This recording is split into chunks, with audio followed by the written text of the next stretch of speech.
Ladies and gentlemen, the Great Plains Radio Theater Project is on the air.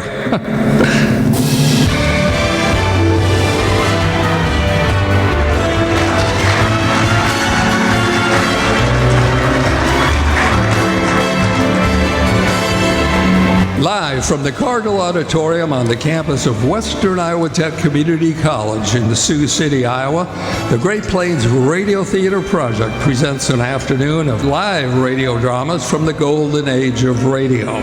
First, the radio adaptation of the classic 1949 novel by George Orwell entitled 1984. First aired on the NBC University Theater on August 27, 1949, and starring actor David Niven as Winston Smith. This story tells of a dystopian world where democracy is non-existent. And following our station break, we will return with another mystery entitled Radio KAOS, in which a boy receives a gift from his late grandfather that foretells of things to come.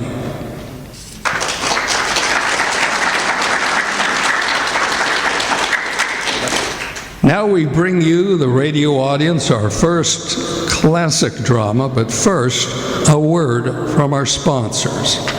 Are you safe from BO on all 13 areas of your skin?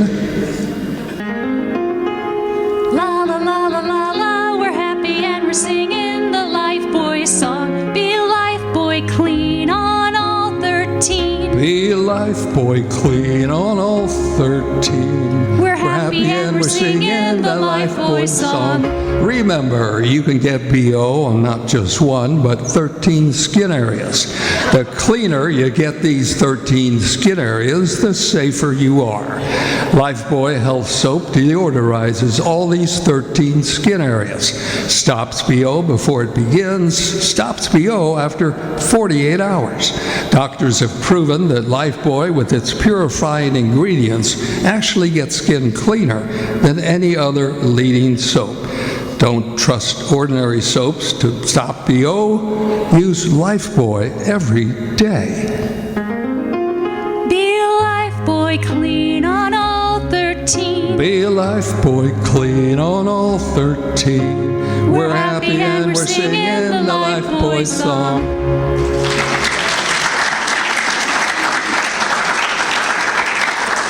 Hey, Mom and Dad, here's a delicious, nutritious drink for your kids. I love Bosco, it's rich and chocolatey. Chocolate-flavored Bosco is mighty good for me. Mama puts it in my milk for extra energy. Bosco gives me iron, sunshine, vitamin D. Oh, I love Bosco, it's rich for me. One of nature's most perfect foods is milk, and you can make milk even more perfect for your children by adding Bosco Milk Amplifier. This nutritious chocolate-flavored syrup adds iron and vitamin D, increasing the food value and digestibility of milk. Bosco and milk build healthier bones, stronger muscles, and better teeth. So it's easy to see and to use. Just 1 tablespoon of chocolatey Bosco per glass makes children drink more milk and love it. And that's why children sing, I love Bosco, it's rich and chocolatey. Chocolate-flavored Bosco is mighty good for me. Mama puts it in my milk for extra energy. Bosco gives me iron and sunshine, vitamin D. Oh, I love Bosco, that's the drink for me.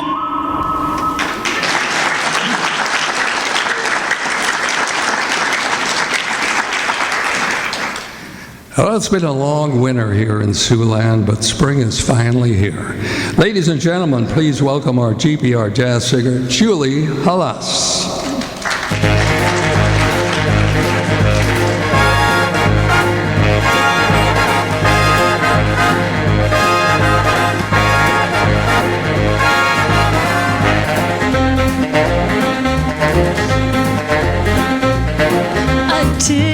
A tasket, a brown and yellow basket. I sent a letter to my mommy. On the way I dropped it, I dropped it, I dropped it. Yes, on the way I dropped A little girlie picked it up and put it in her pocket. She was trucking on down the avenue without a single thing to do. She was a pecking all around. When she spied it on the ground, she took it, my little yellow basket. And if she doesn't bring it back, I think that I will die.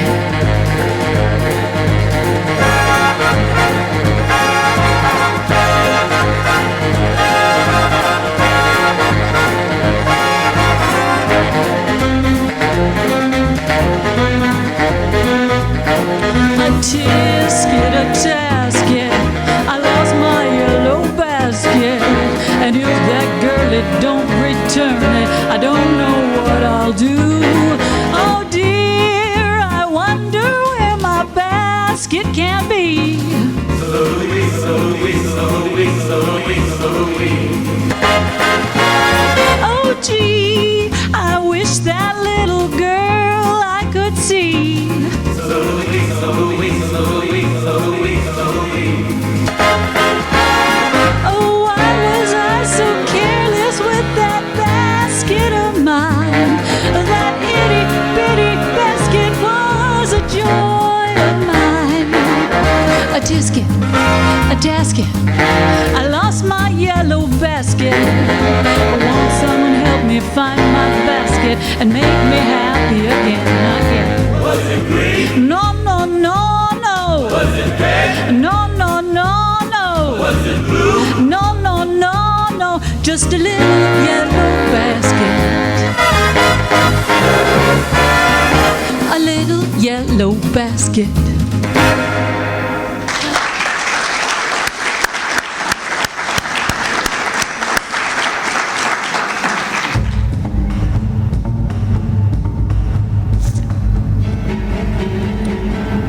From the NBC University Theater Studios in New York City, and one of the most challenging novels from the year 1949. Here is a disturbing broadcast, a dramatization by Milton Wayne of George Orwell's classic novel, 1984. First performed by actor David Niven on August 27, 1949. Mr. Orwell has projected the totalitarian techniques abroad in the world today and the terrible stresses placed upon the individual. You can judge for yourselves as the Great Plains Radio Theater presents 1984.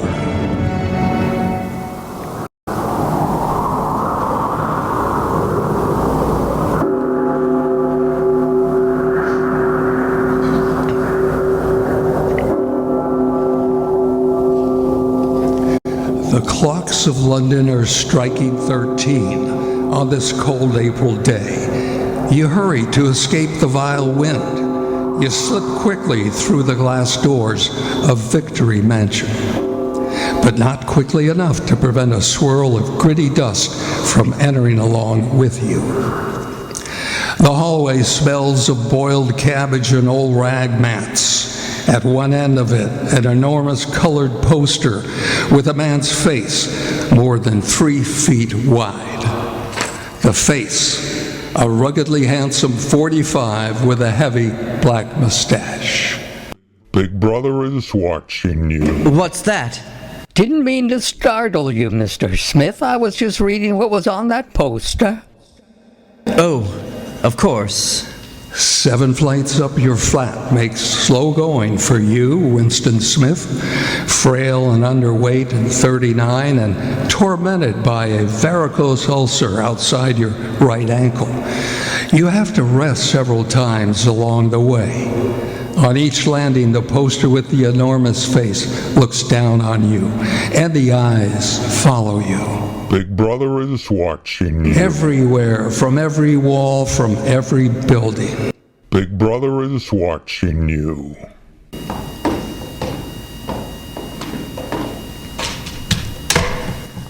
You're in your flat, but you're not alone. You are never alone.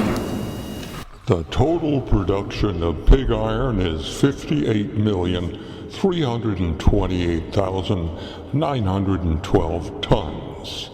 Rolled steel production exceeded production. The voice comes from an oblong metal plaque like a dull mirror that forms the surface of the right-hand wall. You turn a switch and the voice sinks somewhat, but there is no way of shutting it off completely. The telescreen receives and transmits simultaneously, and so long as you're in its field of vision, you can be seen as well as heard. And there's no way of knowing when the thought police might lie into your wire. There's no way of knowing.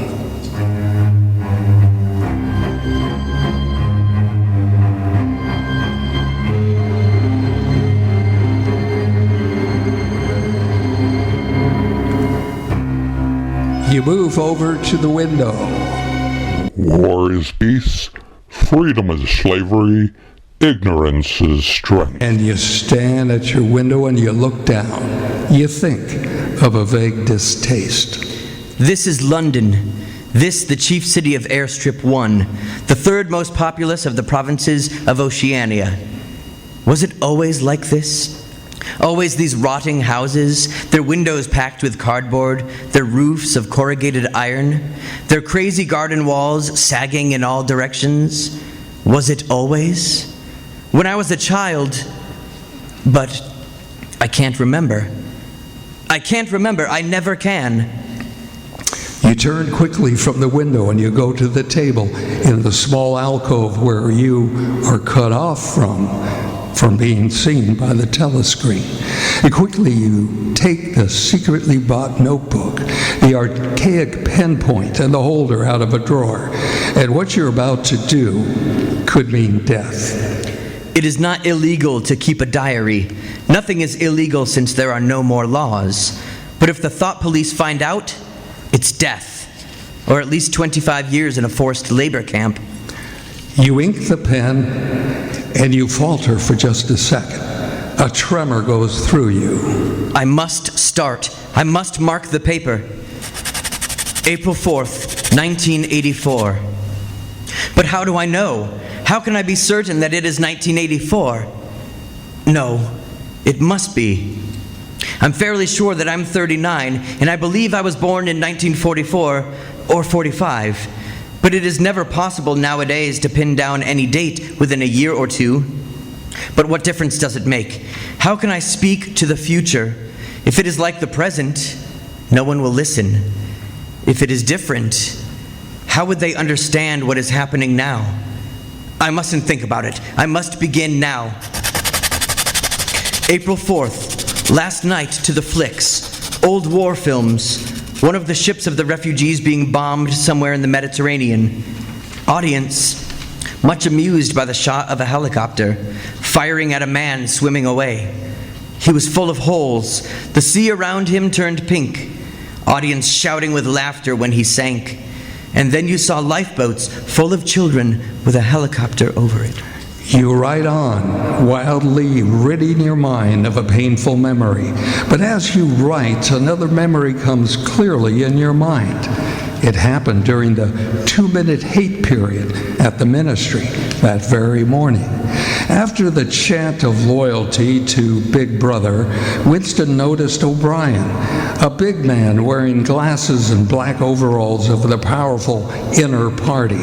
And that morning O'Brien turned and his eyes met Winston's. Winston knew that O'Brien was thinking the same thing as himself. And it was as if O'Brien was saying, I am with you. I know all about you. Your contempt, your hatred, your disgust. But don't worry. I am on your side. And then O'Brien's face was as inscrutable as everybody else's. But even that was a memorable event in the locked loneliness in which one had to live.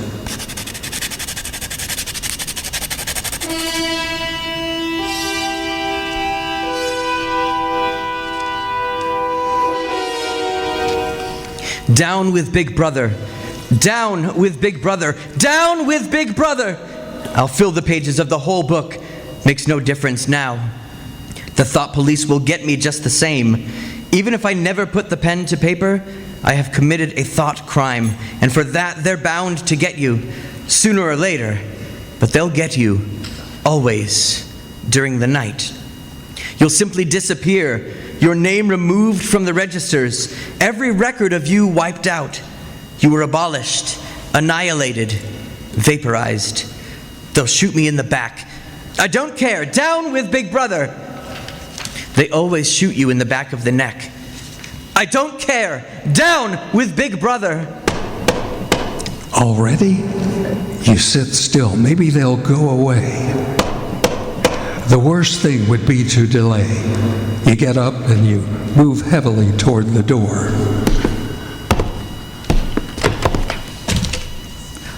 Oh, comrade, do you think you could come across and have a look at our kitchen sink? It's stopped up, and...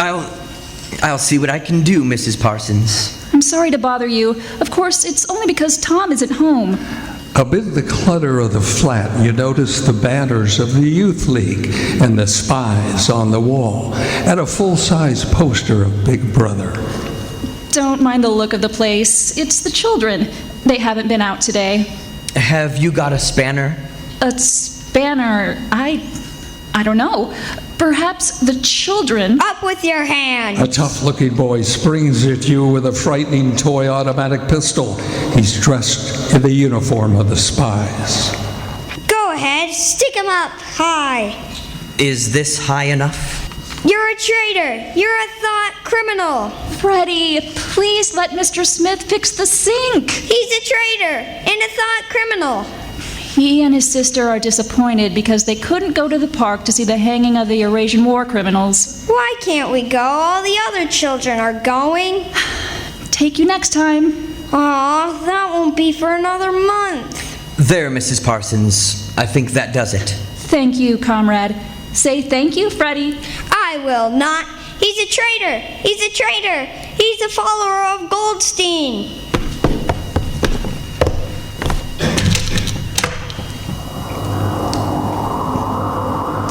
You go to the window, and down in the street, the wind flaps a torn poster with the word Ingsoc, and you stand watching it. The three sacred principles of Ingsoc: new speak, double think, the mutability of the past. What past? The past is dead. The future is unimaginable. I am alone, lost in a monstrous world. What living creature is on my side? How do I know that the power of the party won't endure forever? Like an answer, the three slogans on the white face of the Ministry of Truth come back at you. War is peace, freedom is slavery, ignorance is strength. The telescreen strikes. You have to leave in 10 minutes and be back to work. At 14:30, you see the diary on the table. Who am I writing it for? Only the thought police will read it before they wipe it out of existence and out of memory. But there are things I must say or I can't stay sane. You go back to the table, you dip your pen and write. To the future or to the past. To a time when thought is free and men are different, one from another, and do not live alone. To a time when truth exists and what is done cannot be undone. From the age of uniformity, from the age of solitude, from the age of Big Brother, from the age of doublethink. Greetings. I am already dead, for I am committing thought crime, and thought crime is death. Winston, you're just the man I'm looking for. And what can I do for you, Symes? Tell me, would you happen to have any razor blades? Not one. I've been using the same one for 6 weeks. No. Did you go and see the prisoners hanged yesterday? I was working. I'll see it on the telly, I suppose. Well, that is a very inadequate substitute. It was a good hanging, Mr. Smith. I think it spoils it when they tie their feet together. There's a table over there by the telescreen. Let's pick up a gin on the way. Symes, how's that dictionary of newspeak coming along? Slowly. I'm on the adjectives. It's fascinating. It must be quite a job inventing new words. That's not what we're doing at all. We're destroying words. What sense is there in having a whole string of useless, vague words like excellent and splendid and all the rest of them? Plus good covers the meaning, or better, double plus good if you want something stronger. Still, can't you see the beauty of it, Winston? It was BB's idea originally, of course. Why, I know at that time it was Big Brother's revolutionary idea. Oh, it's not just words. In the end, we should make thought crime impossible because there would be no words in which to express it. Had it ever occurred to you, Winston, that in the year 2050, not a single human would be alive who could understand such a conversation as we are having now? Oh, except the proletarians, of course. Oh, the proletarians are not human beings. Proles and animals are free. The whole literature of the past would have been destroyed. Chaucer, Shakespeare, Milton, Byron. They exist only in Newspeak version. Then they'll be changed into something different? Even the slogans of the party will change. How can you have a slogan like freedom is slavery when the concept of freedom has been abolished? The whole climate of thought will be different. In fact, there will be no thought as we understand it now. Hello, hello, hello. Mind if I sit down? Not at all, Parsons. By the way, old boy, I heard that little boy of mine gave you a rough time yesterday. I think he was a little upset with not going to the execution. Oh, well, shows the right spirit, doesn't he? Oh, by the way, do you know what that little girl of mine did last Thursday when the troopers in the patrol car beckoned her away? She got 2 other girls to go with her and spent the whole afternoon following a strange man. And then, when they got to Amersham, handed him over to the patrol. What did they do that for? Why, they made sure he was an enemy agent. Might have been dropped by parachute. Pretty smart for a nipper of 7, eh? What happened to the man? Oh, well, I couldn't say, of course, but I wouldn't be surprised if he was now an unperson. Oh, good. Of course, we can't afford to take chances. Oh, what I mean to say is, there's a war on. I suppose you don't have any razor blades that you can let me have? Not one. Just thought I'd ask, old boy. I'm sorry. Well, it's back to work, old boy. You sit in your flat listening to the telescreen voice. The diary is open before you, but you're not writing. And once again, you feel that protest in your stomach and your skin, a feeling that you have been cheated of something that you had a right to. You try, but you can't remember anything. You turn to writing in your diary. How can I know what used to be? There is the party slogan, who controls the past, controls the future. Who controls the present, controls the past. The party can thrust its hand in the past and say of this or that event that it never happened. And this is more terrifying than mere torture and death. The party says, reject the evidence of your eyes and ears. It is the final, most essential command. Maybe I'm a lunatic. Perhaps a lunatic is simply a minority of one. But the obvious, the silly, the true has got to be defended.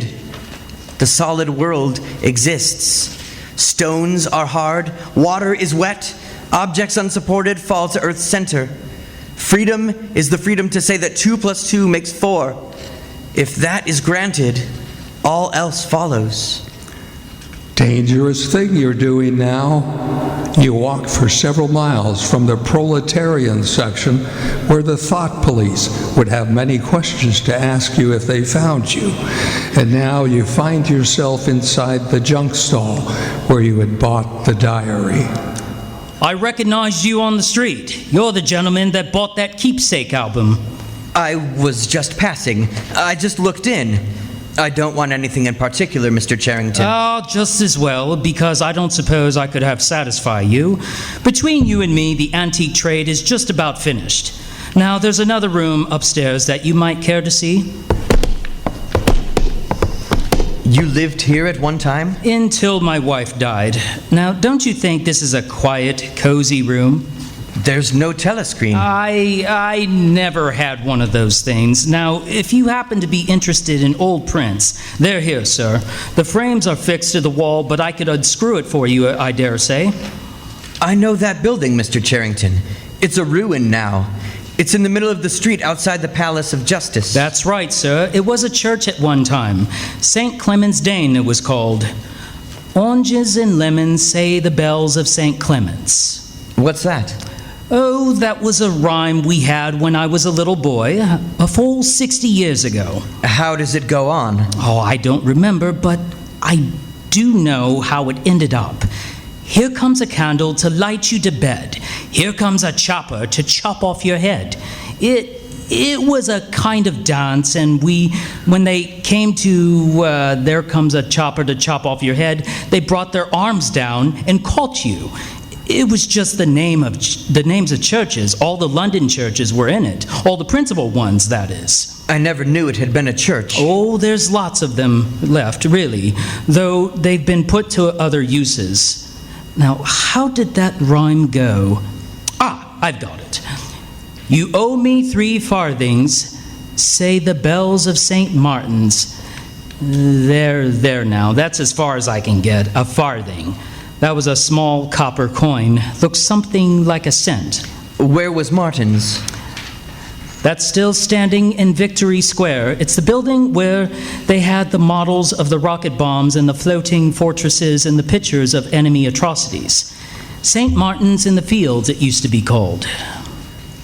You leave Mr. Charrington. You should never have come back here without knowing if the old man could be trusted. You start down the street. You'll come back to buy the engraving of St. Clement's Dane and carry it home hidden under the jacket of your overalls. And you'll even drag the rest of the poem out of Mr. Charrington's memory. Oranges and lemons say the bells of St. Clement's. You owe me 3 farthings. Suddenly, your heart turns to ice. A figure in blue overalls is coming toward you. A dark-haired young woman. The narrow scarlet sash of the Junior Anti-Sex League is wound around her waist. You know her, but you've never spoken to her. She looks straight into your face and walks on quickly, as though she hadn't seen you. For a few seconds, you're too paralyzed to move. And then you turn and walk heavily away. It's at night they come for you. Always at night. The proper thing is to kill yourself before they get you. And they'll get you. Once you succumb to thought crime, you're dead. It's the middle of the morning. You left the work cubicle to go to the lavatory. The solitary figure comes toward you from the other end of the long, brightly lit corridor. It's the girl with the dark hair. 4 days ago, you ran into her outside the junk shop. She's about 10 feet from you. Ow! Are you hurt? Nothing. My arm. I'll be all right. You haven't broken anything? No, I'm all right. It just hurt for a moment, that's all. Let me help you up. Thanks. I'll be all right. I only gave my wrist a bit of a bend. Thanks, comrade. She walks off briskly, and while you are helping her up, she slips something into your hand. A scrap of paper folded into a square. You will open it secretly when you are away from the telescreen in the corridor and in the lavatory. Whatever is on the paper, it must have some kind of political meaning. She's an agent of the thought police. They have reasons for the message. Maybe a threat, a summons, in order to commit suicide, a trap. Maybe not that at all. Maybe a note from an underground organization. Perhaps the Brotherhood exists after all. No, the message means only one thing: death. 10 minutes later in your cubicle, you open it. In a large scribbled handwriting, I love you. It's hard to conceal your agitation from the telescreen. I've got to get in touch with her, arrange a meeting somewhere. But I don't know her name or where she lives. I can't follow her home. That would mean loitering outside the ministry. I am bound to be noticed. There's one place, the canteen, at a table by herself. not near the telescreen, with the chatter of conversation all around. For only 30 seconds, for only a few words.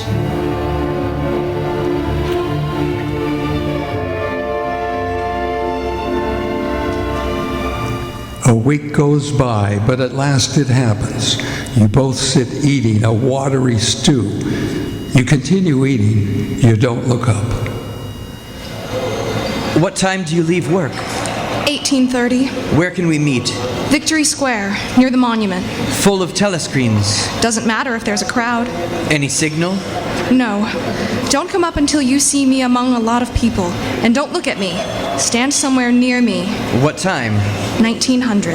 All right.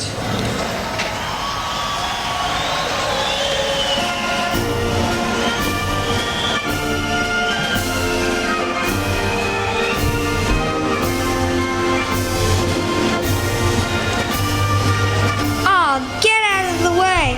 I want to see the Eurasian war prisoners. Can you hear me? Yes. I'm taking the afternoon off. Take a taxi. Go to Paddington Station.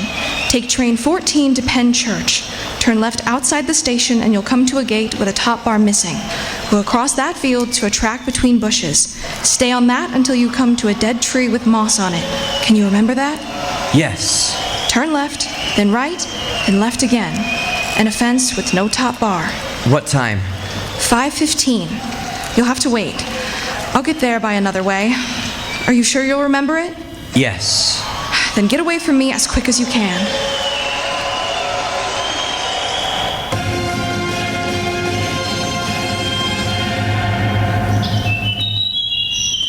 Here we are.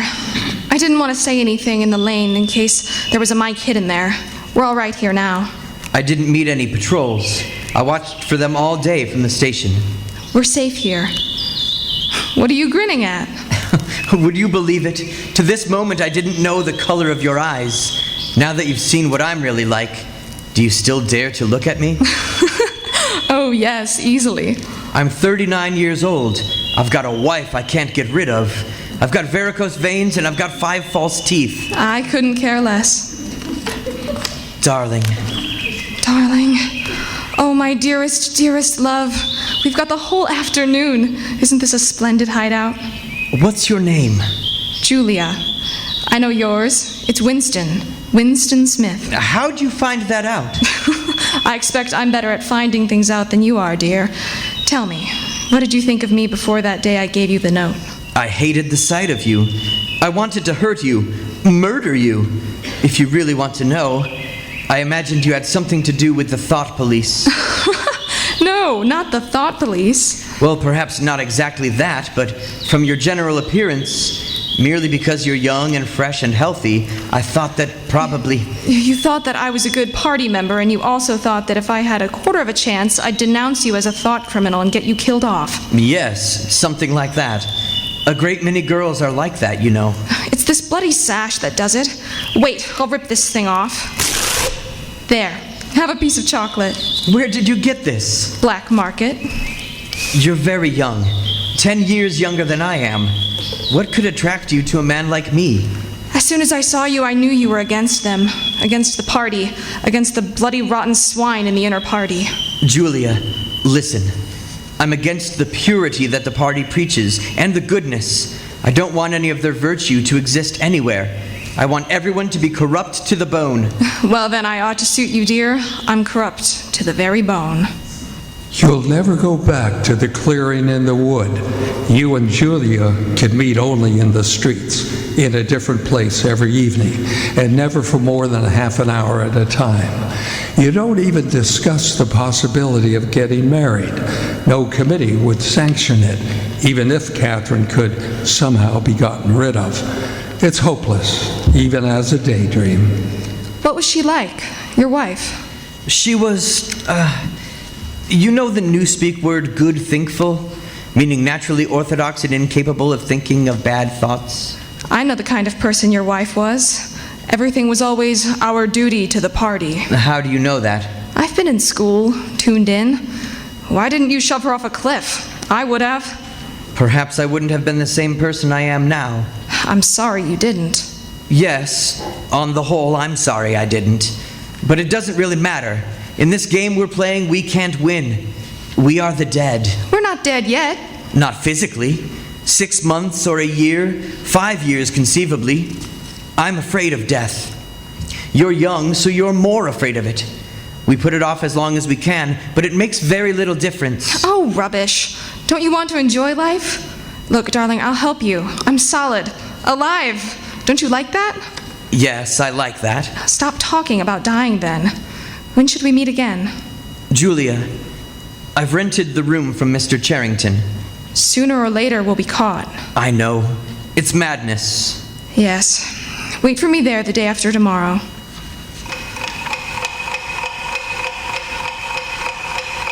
Wait, just let me show you what I've brought. Open it, go on. Go on, open it. Sugar. Real, not saccharine. And here, a loaf of white bread, but look, this one I'm really proud of. Coffee, real coffee. There's a whole kilo here. How did you manage to get a hold of all these things? Oh, it's all from the party. And look, I've got a little packet of tea, too. Real tea, not blackberry leaves. There's a lot of tea about. It's captured in India or something, but listen, dear, I want you to turn your back on me for a bit and don't turn around until I tell you. You can turn around now. Well? Beautiful. I've never seen a woman of the party with cosmetics on her face. And perfume, too. Yes, dear, and perfume, too. And do you know what I'm going to do next? I'm going to get a hold of a real wool frock and silk stockings and high heels. Oh, darling, in this room, I'm going to be a woman, not a party comrade, a woman.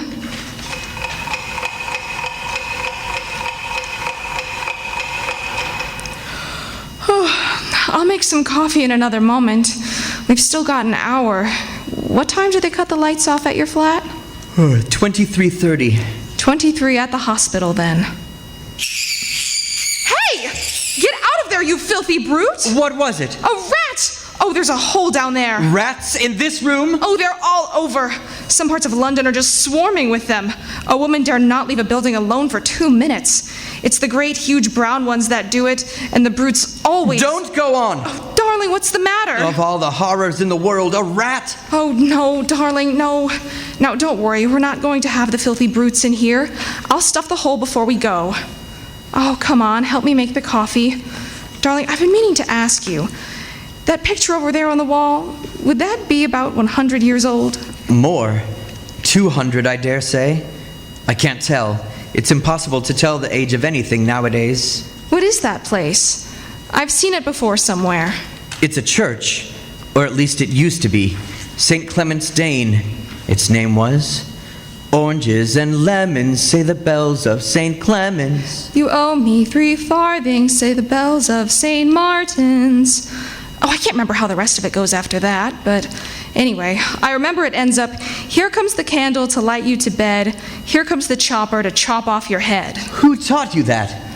My grandfather. He was vaporized when I was 8. I wonder what a lemon was. Oh, I remember lemons. They were quite common in the 50s. They were so sour they would set your teeth on edge, even to smell them. Oh dear, I suppose it's almost time we were leaving. I should start washing this paint off. I'll get the lipstick off your face afterwards. It happens at last. The expected message comes. You're walking down a long corridor of the ministry. You turn around. It's O'Brien. I was reading one of your Newspeak articles the other day. You take a scholarly interest in Newspeak, I believe. Hardly scholarly. I'm an amateur. I never had anything to do with the construction of the language. But you write it very elegantly.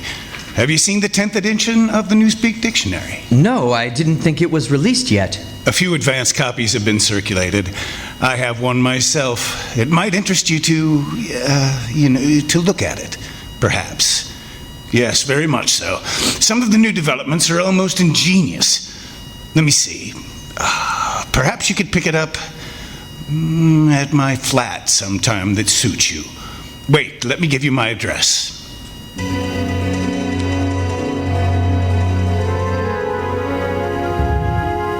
Julia, darling, it was like a message, as if O'Brien was saying, if you ever want to see me, this is where I can be found.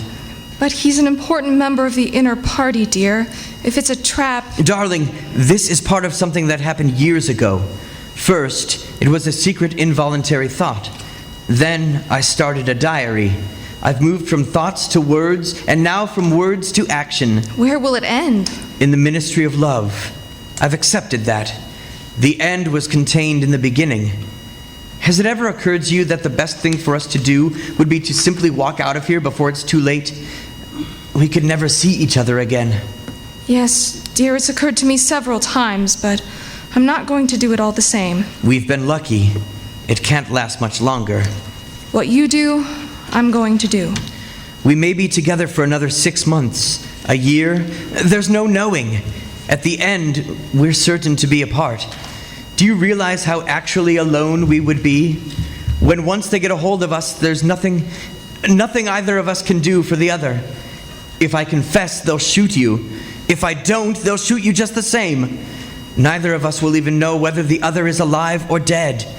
The one thing that matters is that we shouldn't betray one another. Although, even that can't make the slightest bit of difference. Everybody always confesses. You can't help it. They torture you. I don't mean confessing. Confession is not betrayal, or what you say or do doesn't matter. Only feelings matter. If they could make me stop loving you, that would be the real betrayal. They can't do that.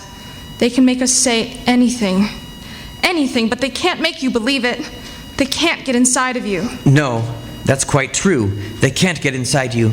If you can feel that staying human is worthwhile, even when it can't have any result whatever, then we'll have beaten them. Darling, whenever it is you go to O'Brien, I'm going with you.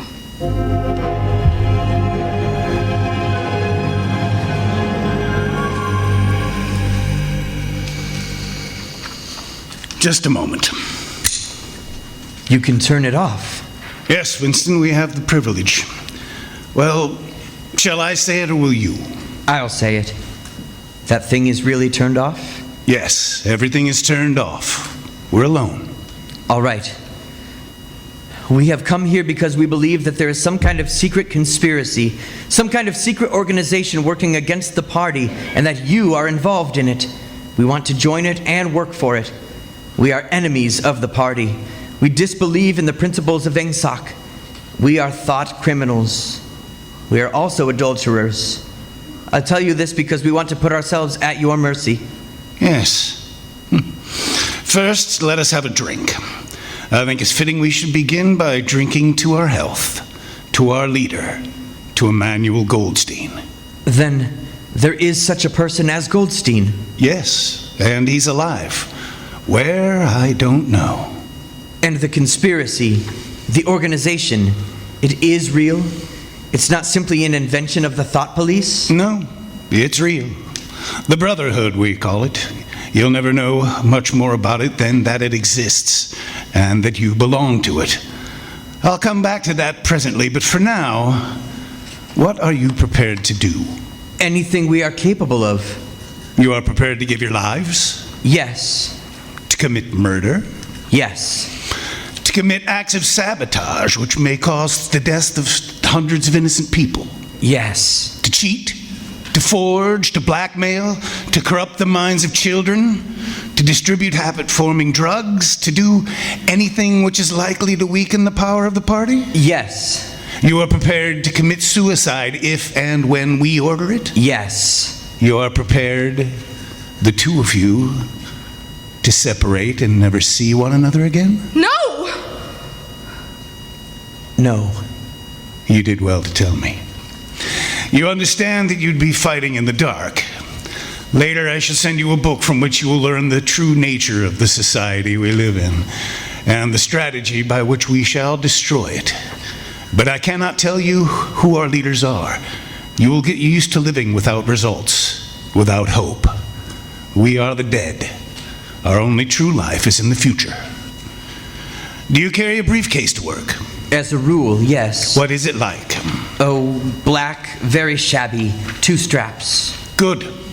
One day soon in the street, a man will touch you on the arm and say, "I think you dropped your briefcase." The one he gives you will contain a copy of Goldstein's book. You will return it within 14 days. Now, you must leave in a couple of minutes. We shall meet again, if we do meet again. In the place where there is no darkness? In the place where there is no darkness. In the meantime, is there anything you wish to say before you leave? Any questions? Yes. Did you ever hear an old rhyme that begins, "Oranges and lemons say the bells of St. Clemens"? Yes, Winston. Oranges and lemons, say the bells of St. Clemens. You owe me 3 farthings, say the bells of St. Martin's. When will you pay me, said the bells of Old Bailey. When I get rich, say the bells of Shoreditch. You knew the last line. Yes, I knew the last line. And now I'm afraid it's time for you to go.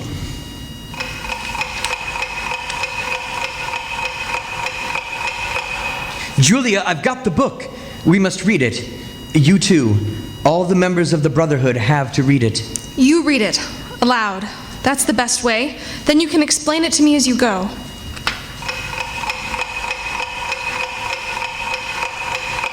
The new movements which appeared in the middle years of the century in Oceania, the prevailing philosophy called Ingsoc, and in Eurasia it's called Neo-Bolshevism, and in East Asia it is called death worship, had the conscious aim of perpetuating unfreedom and inequality. A new movement grew out of the old one. And loyalty. Even the names of the 4 ministers exhibit an impudence in their deliberate reversal of the facts. The ministry of peace concerns itself with war, the ministry of truth with lies, the ministry of love with torture, the ministry of plenty with starvation. These contradictions are not accidental. They are deliberate exercises in doublethink, for it is only reconcilable.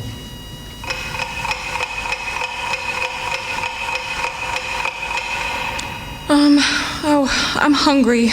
Oh, darling, the stove's gone out with no oil. We can get some from Old Charrington, I expect. Gosh, it's cold in here.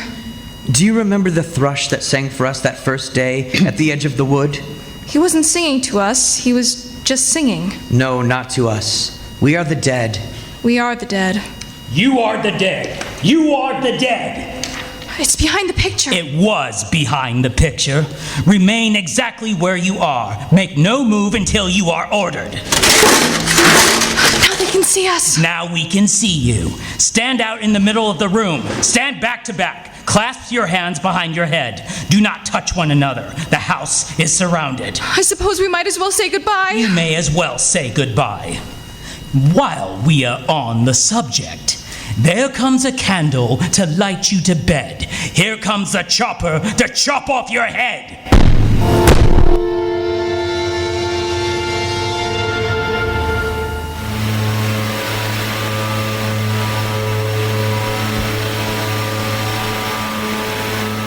You don't know where you are. A windowless cell with white porcelain walls might be in the ministry of love. Concealed lamps flooded with a cold light, and there was a low, steady humming sound. It is the place where there is no darkness. Smith, 6079. Smith W. Hands out of the pockets in the cell. There's a telescreen on each wall. You started to reach into your overalls for stray breadcrumbs you haven't eaten since you were arrested.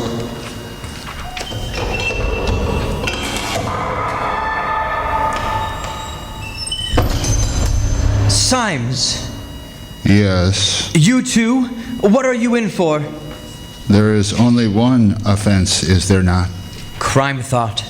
And you have committed it? Apparently. We were producing a definitive history of Kipling. I allowed the word God to remain at the end of a line. I couldn't help it. The rhyming word was rod. There are only 12 rhymes to the ordinary language. There was no other rhyme. Do you know what time it is? No, I don't. There's no difference between night and day in this place of darkness. No talking in the cells. Symes. Room 101. Time passes. Your hunger grows. Prisoners, men and women, are brought into your cell and taken out to room 101. And then the cell door opens once again. O'Brien and the guard come in. You start to your feet You forget the telescreen. They got you, too. They got me a long time ago. You knew this, Winston. You've always known it. Guard! Ow!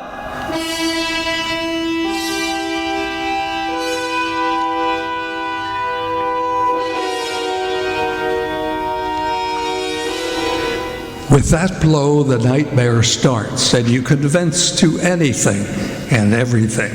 The confessions are a formality. The tortures are real.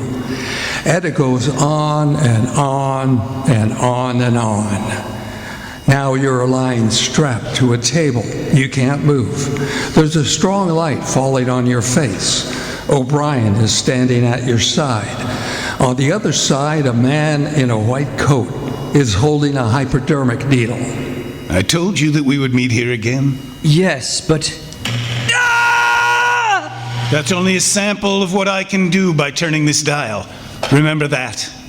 If you lie to me, you will cry out in pain instantly. Do you understand that? Yes.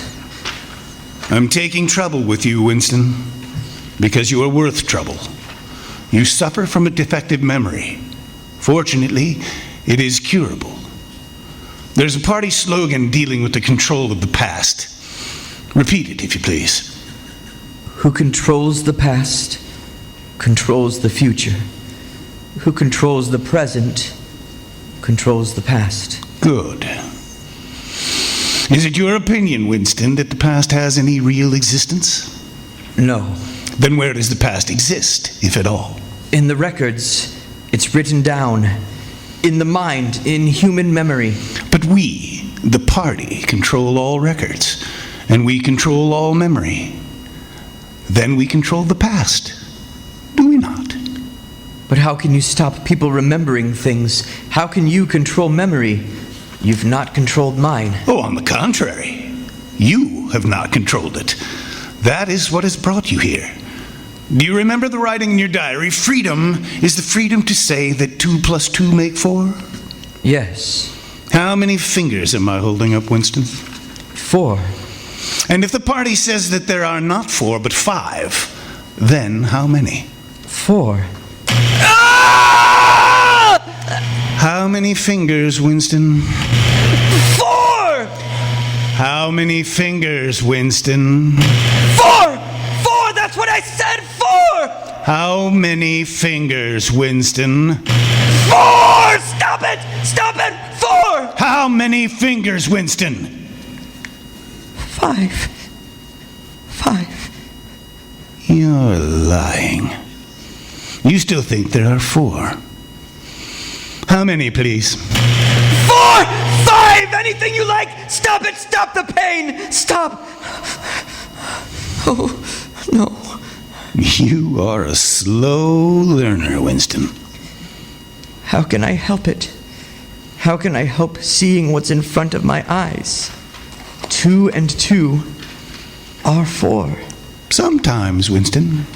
Sometimes there's 5, or 3, or 4 of them at once.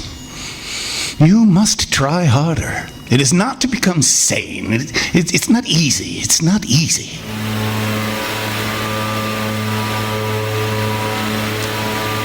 It goes on endlessly. The questions, the drugs, the question, the torture machines, endlessly. Then... Do you know where you are, Winston?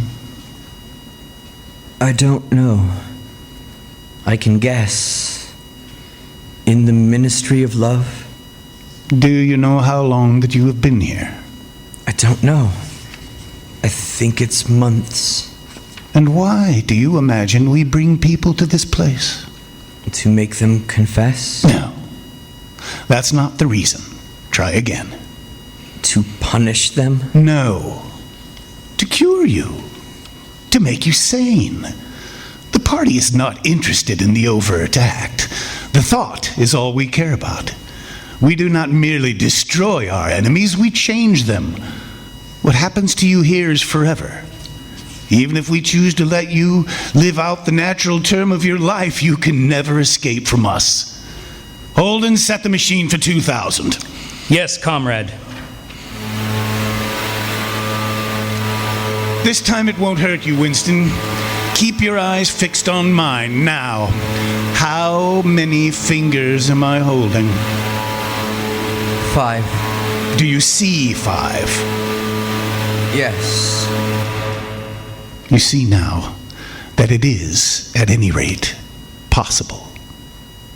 Yes. Before bringing the session to an end, you can ask me a few questions if you choose. The machine is switched off. What's your first question? What have you done with Julia? Ooh, she betrayed you, Winston. All her rebelliousness, her deceit, her folly, her dirty-mindedness, everything has been burned out of her. It was a perfect conversion. You tortured her? Next question. Does Big Brother exist? Of course he exists. The party exists. Big Brother is the embodiment of the party. Will Big Brother ever die? Of course not. How could he die? Next question. What is in room 101? You know that, Winston. Everyone knows what's in room 101. Holden, the hypodermic. We have beaten you, Winston. We have broken you. Can you think of any single degradation that has not happened to you? I have not betrayed Julia. No, that is perfectly true. You have not betrayed Julia. Tell me, how soon will they shoot me? It might be a long time. You're a difficult case, but don't give up hope. Everyone is cured sooner or later. And in the end, we shall shoot you. You're much better now. Weeks or months have passed, but you have no way of knowing. And one day O'Brien is in your cell. With him are the guards. Get up, Winston. Come here. You have had thoughts of deceiving me. Stand up straighter. Look me in the face. Tell me, Winston, and remember, no lies. Tell me, what are your true feelings towards Big Brother? I hate him. Ooh, you hate him. Good. Then the time has come for you to take the last step. You must love Big Brother. It is not enough to obey him. You must love him. Guard, take him. Room 101. You're strapped upright in a chair, so tightly you can move nothing, not even your head. And there are 2 small tables in front of you, and for a moment you are alone. O'Brien comes in. Winston, you asked me once what was in room 101. Everyone knows the answer. The thing that is in room 101 is the worst thing in the world. The worst thing in the world varies from individual to individual. It may be death by fire, by drowning, by impalement, or 50 other deaths. In your case, it happens to be rats. Here, I'll place the cage on the table so you can see them. Hey, you can't do that. You couldn't. It's impossible. You know this isn't necessary. What do you want me to do? For everyone, there is something unendurable. Courage and cowardice are not involved. For you, the unendurable is rats. They are a form of pressure you cannot withstand. You will do what is required of you. What is it? What is it? How can I do it when I don't know what... Don't let them get any closer! The only thing they understand is their conception of this cage. This mask will fit over your head, leaving no other exit. When I press this lever, these starving brutes will leap at your face. Sometimes they attack the eye. No! Don't let them! No! No! No! No, don't let them do it! Don't let them do it! Not to me! Do it to Julia! Julia! Julia! Do it to Julia!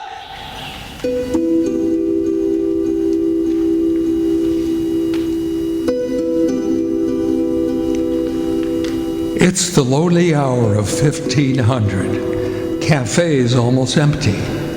You'll sit at your usual place drinking Victory Gin, studying the chess sets and the problems and the times. Nobody pays any attention to you. You'll even see Julia again. Now there's no danger in it. Once on a cold, biting March day, you will come across her in the park.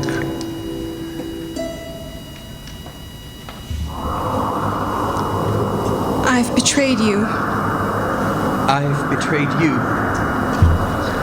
Sometimes they threaten you with something you can't even think about. Then you don't care. All you care about is yourself. All you care about is yourself. You don't feel a thing toward the other person any longer. No, you don't feel the same. What happens to you there is forever.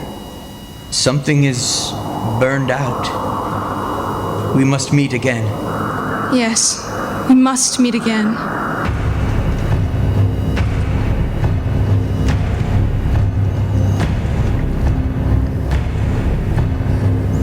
Now in the dust of the cafe table, your finger traces unconsciously 2 + 2 = 5. And on the wall, Big Brother gazes down at you from a poster. You gaze up at the enormous face. 40 years it has taken you to learn what kind of smile is hidden beneath that dark mustache. Oh, cruel, needless misunderstanding. Oh, stubborn, self-willed exile. And the loving breast. 2 gems of tears trickle down from the sides of your nose. It's all right. Everything's all right.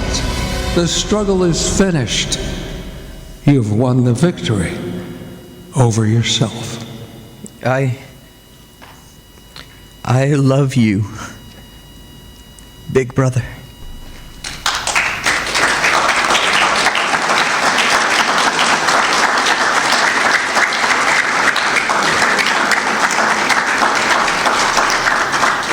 You have been listening to 1984, the Great Plains Radio Theater production of the novel by George Orwell, starring Benji Cotter as Winston Smith, Elizabeth Breen as Julia, Gary Lewis portrayed O'Brien, Bill McKinney was Parsons, and Kathy Fouch was Mrs. Parsons, and Owen Henderson was Freddie Parsons. Symes was portrayed by Mike Hagley.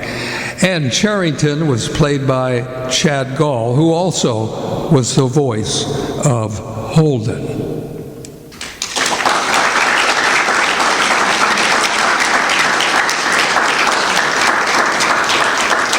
From the NBC University Theater Studios in New York City, this is NBC, the National Broadcasting Company.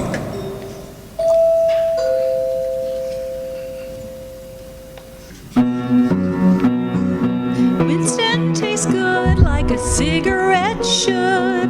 Winston tastes good like a cigarette should. Winston gives you real flavorful, rich tobacco flavor. Winston's easy drawing too. The filter lets the flavor through. Winston tastes good like a cigarette should. It's the new Winston, the easy drawing filter cigarette that tastes good like a cigarette should. Winston's filter works so effectively, yet doesn't filter the flavor. The full, rich flavor comes through to you for real smoking enjoyment. Switch to Winston today. Winston tastes good like a cigarette should. Winston tastes good like a cigarette should.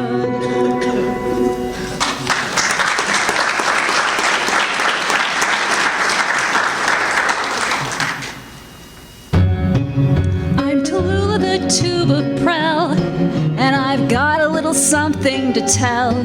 Your hair can be radiant, oh so easy. All you gotta do is take me home and squeeze me. I'm Tallulah the tuba prel, and I'll make your hair look swell. It'll shine, it'll glow, and be dandruff-free. For radiant hair, get a hold of me. Tallulah, the tube of Prel shampoo. Does that mean Prel leaves hair more radiant than cream or soap shampoos in hard water? Yes, even in the hardest water, tests prove that Prel leaves your hair more radiant than cream or soap shampoos.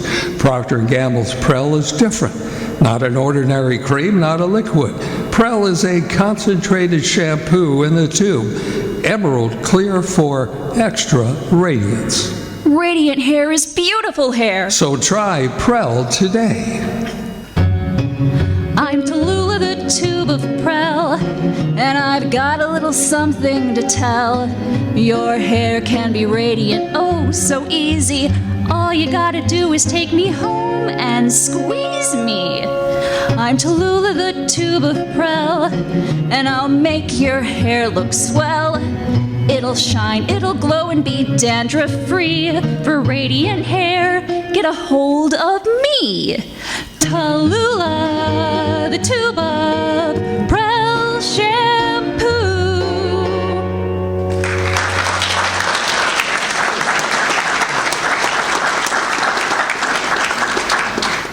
Julie tells me she uses Prel shampoo every day.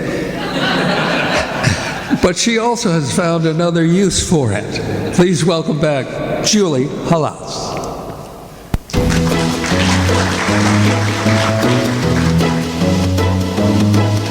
I'm gonna wash that man right out of my hair. I'm gonna wash that man right out of my hair. I'm gonna wash that man right out of my hair and send him on his way.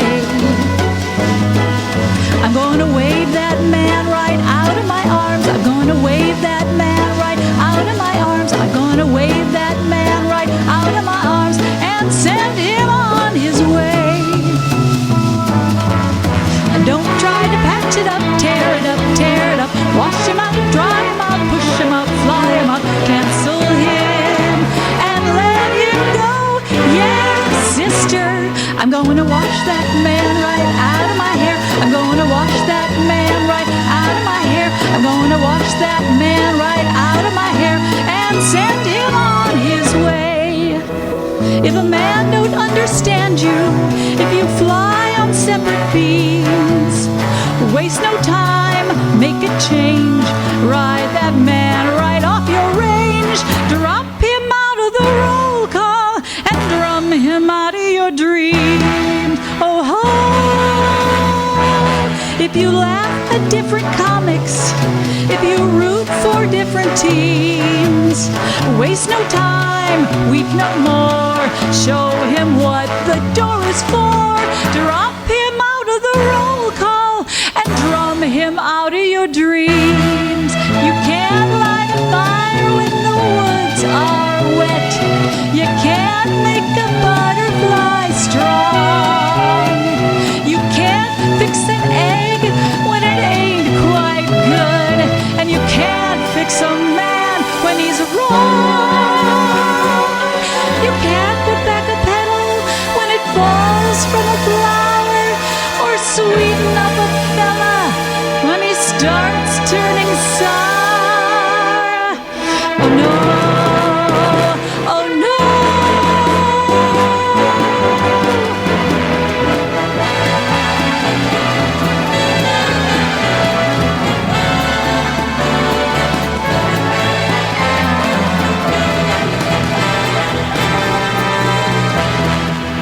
If his eyes get dull and fishy when you look for glints and gleams, waste no time, make a switch. Drop him in the nearest ditch. Drop him out of the roll call and drum him out of your dreams. Oh ho! Oh ho! I went and washed that man right out of my hair. I went and washed that man right out of my hair. I went and washed that man right out of my hair and sent him on his way. Oh yes, I washed that man right out of my hair. I said I washed that man right out of my hair. Oh yes, I washed that man right out of my hair and sent him on his way.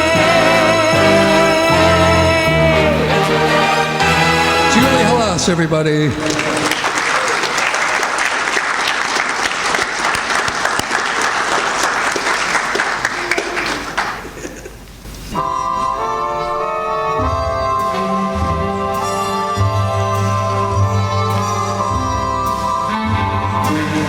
Three leading independent research organizations made a survey of doctors' cigarette preferences. More than 113,000 doctors were asked, "What brand of cigarette do you smoke, doctor?" The brand name most was Camel. The makers of Camel cigarettes send free Camels to servicemen's hospitals from coast to coast. And this week, Camels go to veterans hospitals in Sun Mountain, New York, the U.S. Air Station at Keesler Field in Biloxi, Mississippi, and the Veterans Hospital in Knoxville, Iowa. So remember, according to a nationwide survey, more doctors smoke Camel than any other cigarette.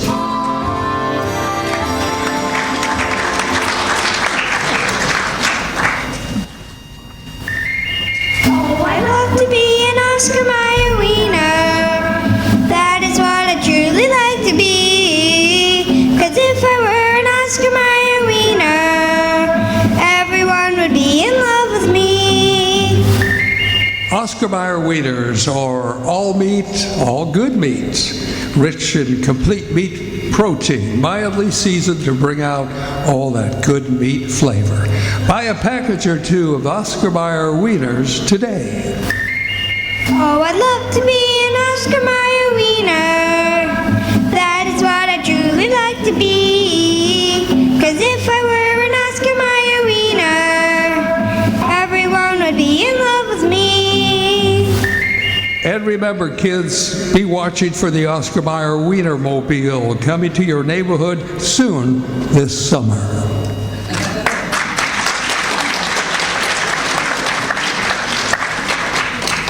Way back in 1926, Harry Woods wrote the following song, and it became the signature song for actor-singer Lillian Roth, who performed it often during the height of her musical career. Take it away, Julie.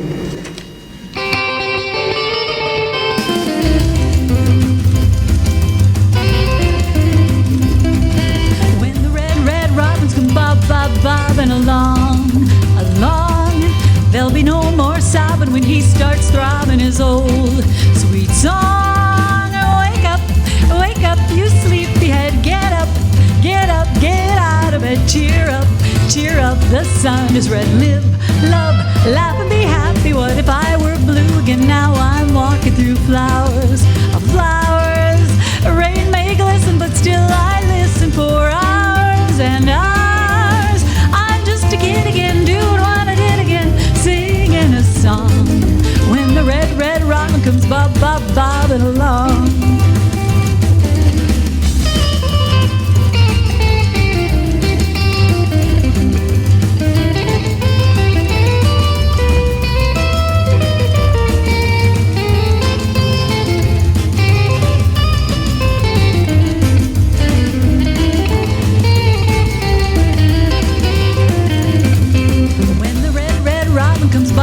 Bobbing along. There'll be no more sobbing when he starts throbbing his old sweet song. Wake up, you sleepyhead, get up, get out of bed, cheer up, the sun is red, live, love, laugh and be happy. What if I were blue again? Now I'm walking through fields of flowers, rain may glisten, but still I listen for hours and hours.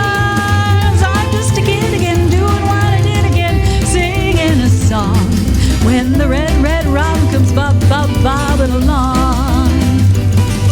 When the red robin comes bobbing along.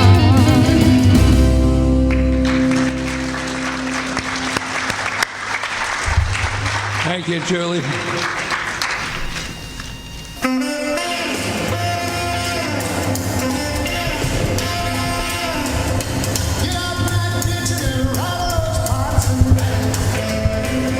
It had been the hottest October on record.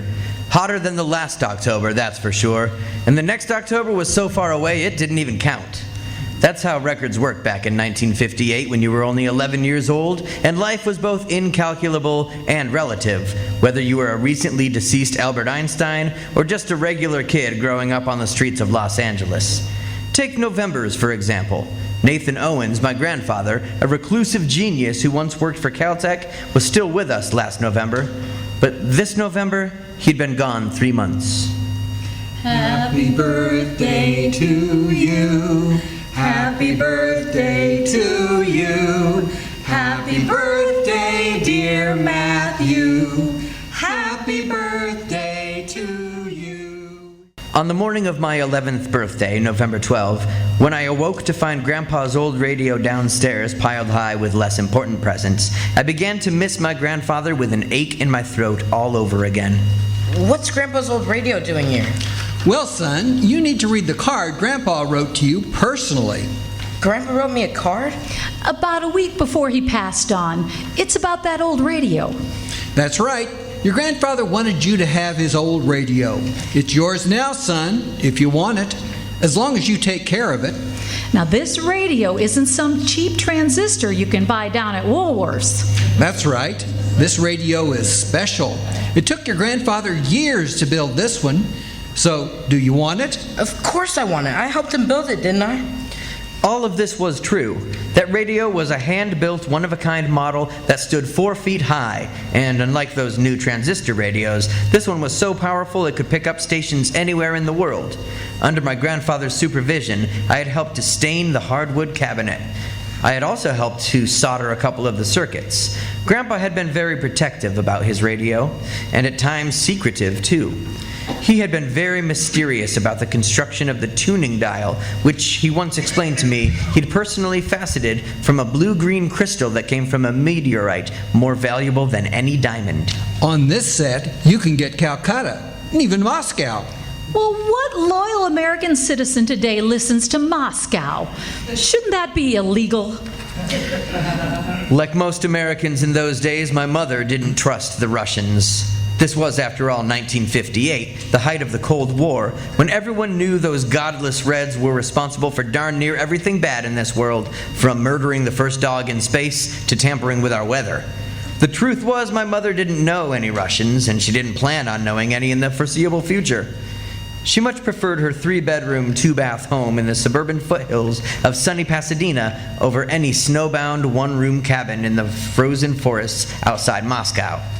She didn't much care for that old radio either. It didn't blend in with the color scheme or the new blonde Scandinavian furniture. All I know is Dad loved this old radio, and he wanted you to have it, my father said, hoping to keep the Russians out of it. Unlike my grandfather, the reclusive, misunderstood genius, my father worked in public relations for one of the big petroleum outfits headquartered in Los Angeles. A boring mid-level oil executive, Dad made a lot of money, already far more money than Grandpa ever made in his lifetime, though he never seemed to enjoy any of it. Grandpa, on the other hand, would know exactly what to do with money. The truth is, I over-romanticized my grandfather, as grandsons often do. Nathan Owens had been a kind of eccentric genius, no denying it, and at 10, I downright idolized him. When can I listen to my new radio? Tonight after dinner and your homework. Right now, you need to open your other birthday presents and get ready for school. But the card, can't I at least read the card? Of course you can, but then it's off to school for you. She handed me the card that had been scotch-taped to the radio and addressed to me in my grandfather's hand. Seeing his name, I carefully peeled open the envelope, and stumbling over some of the bigger words, I read the blue-green note card I found inside. Those words sounded exactly like Grandfather. Matthew, since last we worked together on our radio, I've added 3 new stations to the tuning dial just for you. KPST, KNOW, and KAOS. Just remember, radio waves are like pinballs bouncing around the universe. I found a new way to harness some of those pinballs. But now it's your turn, Matthew. With practice and patience and a little wisdom to learn from your mistakes, you can play this celestial pinball game too. I cannot promise you will always like every program you hear, but these are the stations we've been given. I trust you will listen wisely, and with time, you will know what to do. Love, Grandfather. What did Grandfather mean it's my turn to play the pinball game? Well, you know how your grandfather was. He just meant to say radio waves can be tricky. Sort of like the stock market or a horse race or next year's World Series or something like that. Now, you heard your mother, birthday boy. It's off to school for you.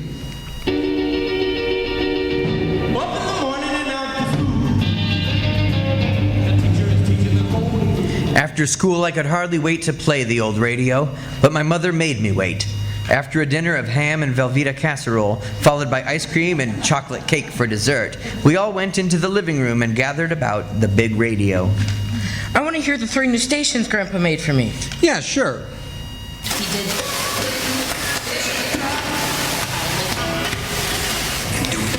Dad turned on the radio and turned the large centermost dial, the big one made from that strange blue-green meteorite crystal, but all he could get for his troubles was a lot of static. An eerie green light from somewhere deep inside the chassis began to glow, while the energy vibrating from the speaker grew louder and louder. Once or twice it faded away completely. I forgot how much time these things take just to warm up. That must be those pinballs he warned us about. I bet right now those pinballs are bouncing all over the place. Go to KPST, Dad. It's right there on the left of the dial. No, there. There, Dad, you passed it already. Let me handle this. I know what I'm doing. This isn't my first radio, you know. But you dialed right past it. You just went right past it. Oh, don't raise your voice at me. He's just excited, Bob. It's his birthday. Now you're turning it too fast, Dad. Oh, okay, you've had your turn, Bob. Let your son try now. It's his radio. I give up. There's too much interference. Damn thing's so old, it's probably broken.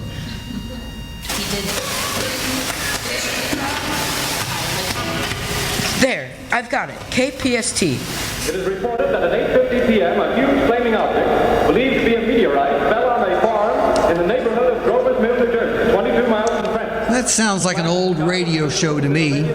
That's what it is, all right, an old radio program. You can tell from the scratchy quality of the newscast. Might be over there. Heavens, something radiating out of the shadow like a gray snake. Now it's another one, and another one, and another one.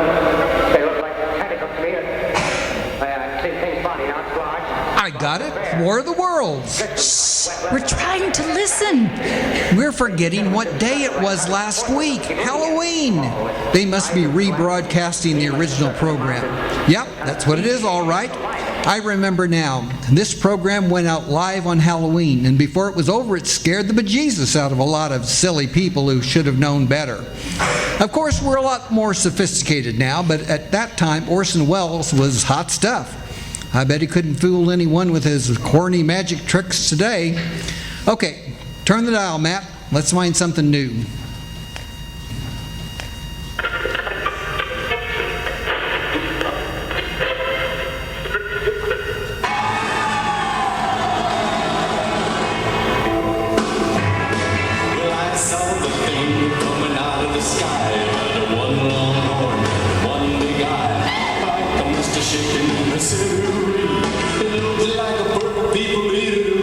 Oh, turn it off right now. I hate that stupid one-eyed, one-horned, flying purple people eater. Music today. Well, that's the problem, isn't it? Well, it just isn't real music at all, is it? Quick, find something else, Matt.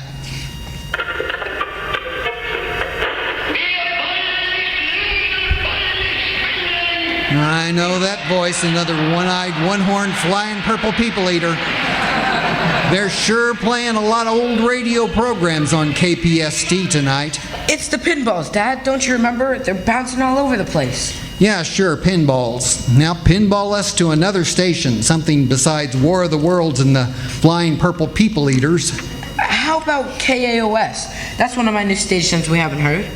Yeah, sure, KOAS. Has to be better than this old German strudel.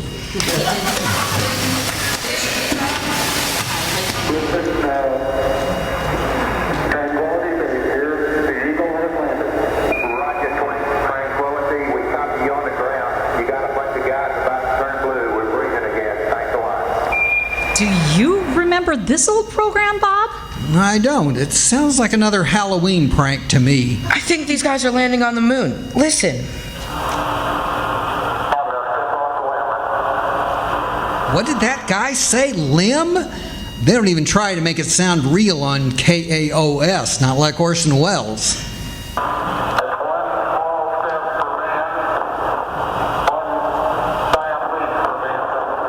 And that's one science fiction program too many for me. I'm going to bed. But this is interesting, Dad. KAOS, these guys are landing on the moon. Oh, yeah, right, the moon. This is 1958, son, and we can't even get our rockets off the launching pad. Wake me up when these clowns make it back to Earth, if they make it back. I've had enough moon landings and flying purple people eaters for one evening.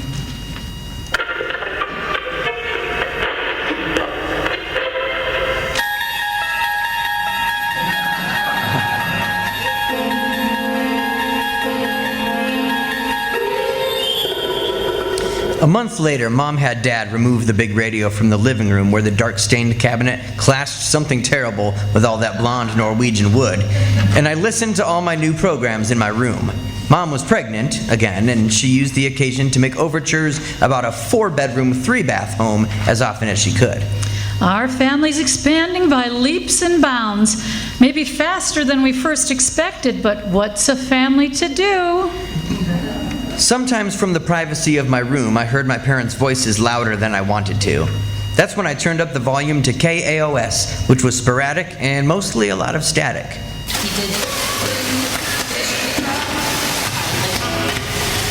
Sometimes, though, bits and pieces of KAOS came through loud and clear, just like my parents arguing. KAOS as a station remained random at best, and in my mind, Grandfather's explanation summed it all up. Radio waves are pinballs bouncing back and forth through time. I couldn't explain it myself, but these hit-and-miss pinballs were somehow finding their way back to Earth. And thanks to the radio's inexplicable powers, I was able to pick up fragments of news and music, most of it strange and unfamiliar.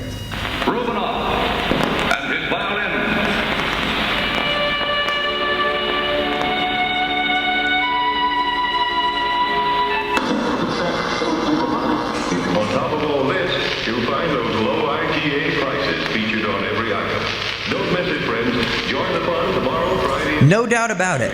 Listening to Radio KAOS was like a giant jigsaw puzzle I couldn't put down.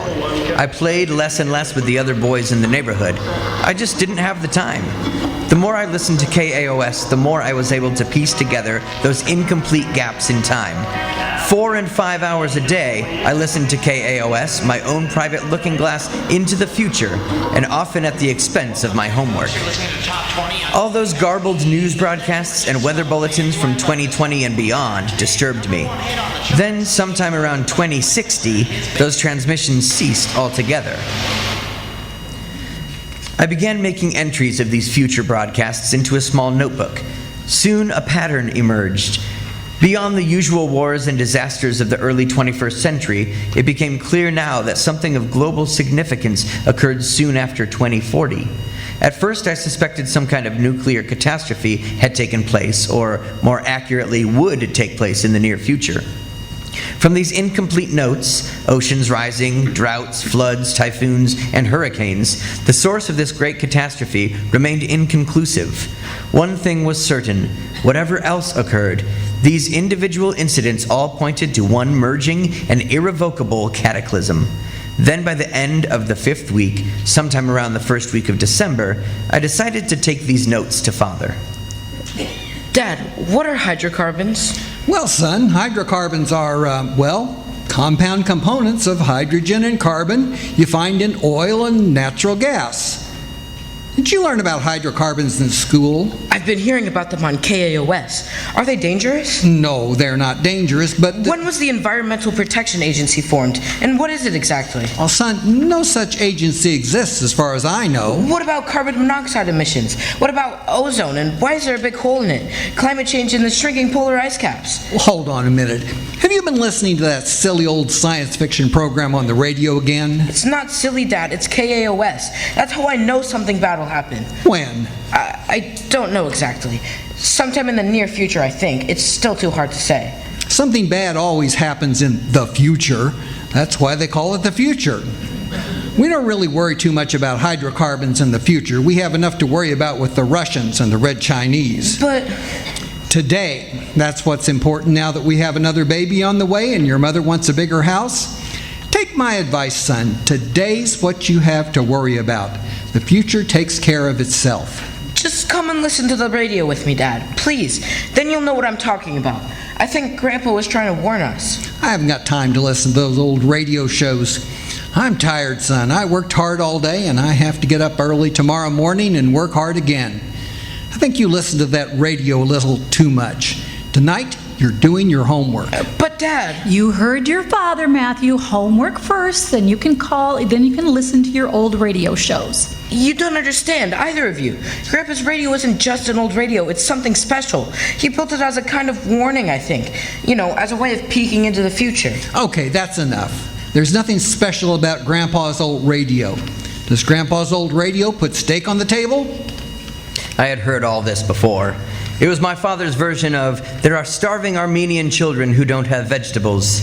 But the argument, such as it was, made no sense. I didn't know any Armenian kids without vegetables, and if I had, I would have given them mine.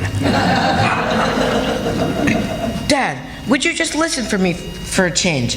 This thing called global warming, whatever it is, it's scary, Dad. It's really very, very scary, and it's worse than the flying purple people eater or even the blob. And if we don't do something about it now, there won't be anybody around to put steak on the table. What's scary is you keep this up and there'll be no more science fiction programs for you on the radio. Now you heard your father. No radio tonight. You'll do your homework instead.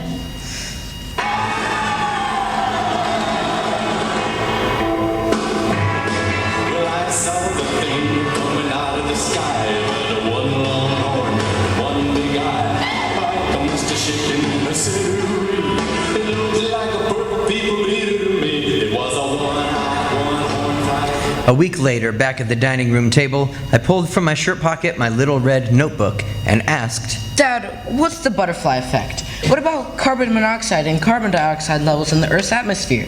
Is your company EPA compliant? Who told you to ask me these questions? Nobody told me. I'm just curious.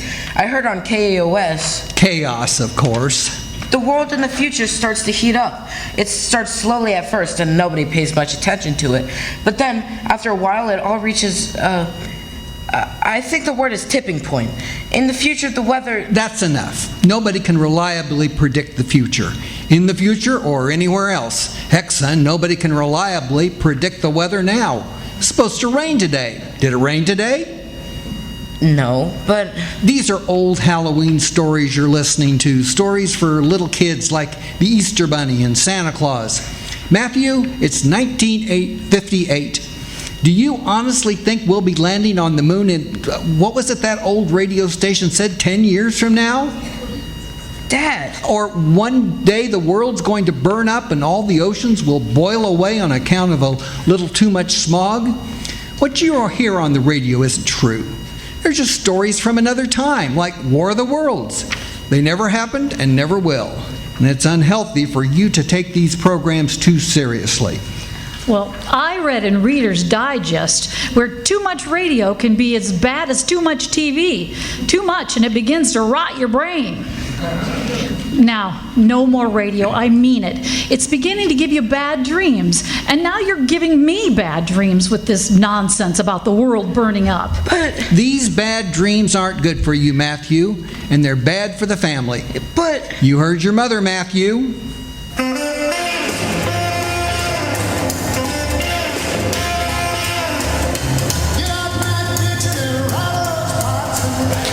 In the days that followed, I still listened to the radio whenever I could, but this time I had my mother's tacit approval.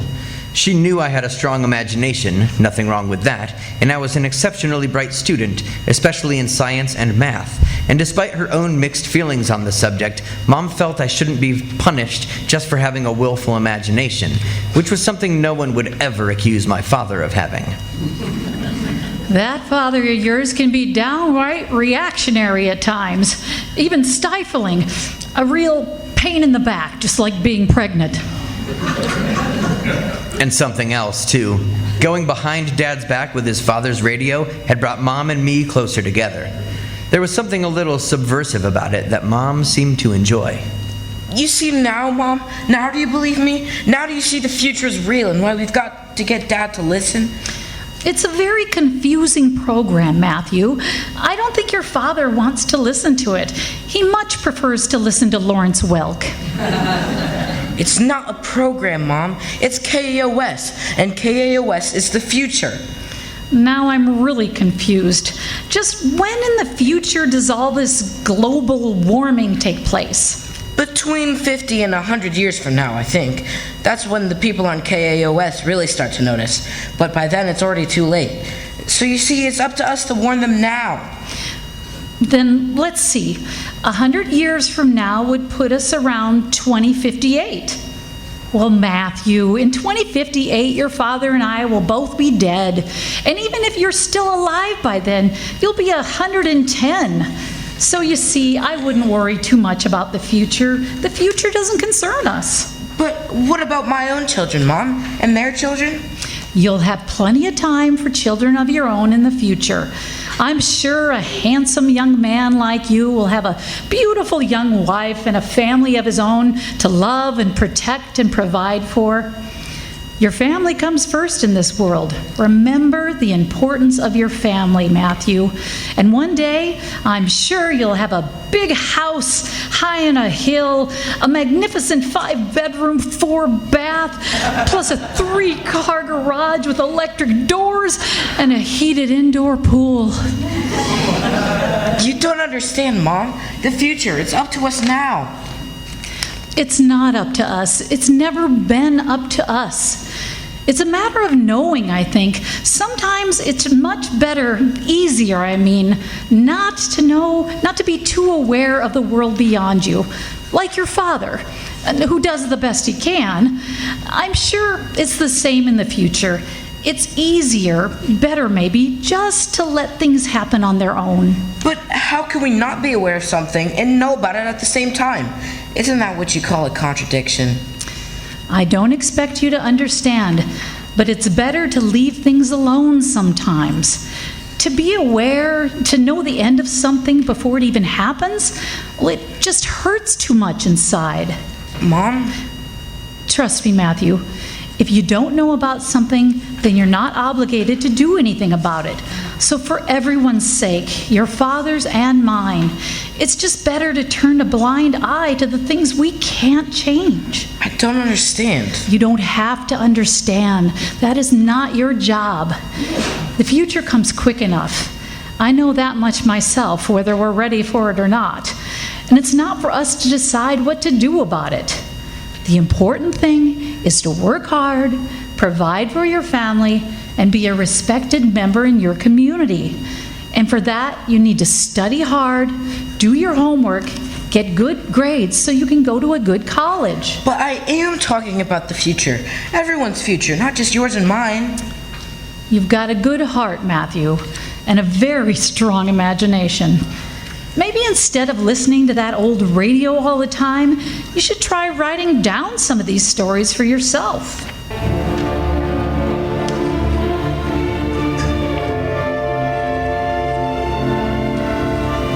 A week later, the erratic transmissions I overheard on KAOS got worse.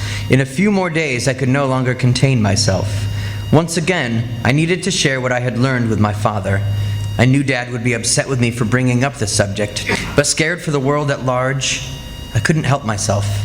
And Dad was smart, almost as smart as Grandfather sometimes, when he wanted to be. I figured if there was something to be done about the problem, he would know best how to do it. Dad, these are real radio broadcasts from the future. Don't you see, that's why Grandpa built the radio. He wants us to warn everybody about the world's climate change before it's too late. He wants us to do something about this climate change, did you call it?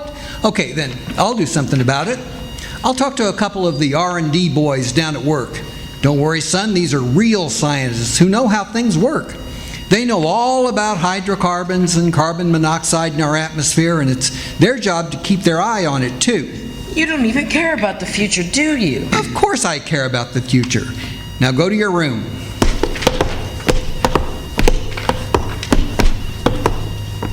He only wants your attention. You need to encourage him more like his grandfather did. What good will encouragement do? This world whittles us all down in the end. I wanted to write the great American novel once, remember? Look at me now. I'm just another mid-level, big corporate mouthpiece. I know you're doing the best you can, Robert, for all of us. But I got this call from his teacher yesterday. He's talking to the other kids at school about this climate change thing. He tells them they all have to listen to KAOS, and they have to make changes now.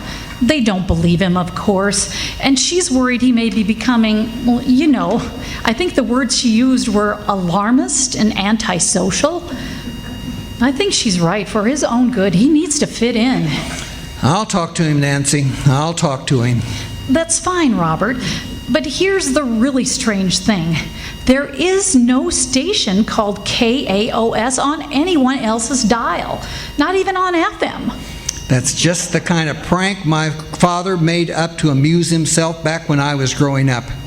I didn't think it was funny then, and I don't think it's funny now. But the things Matthew hears on that station, nobody else knows about. I wouldn't worry too much about it.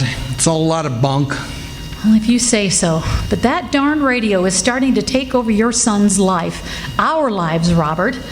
I found it amusing at first, but now, after reading Reader's Digest, I'm not so sure.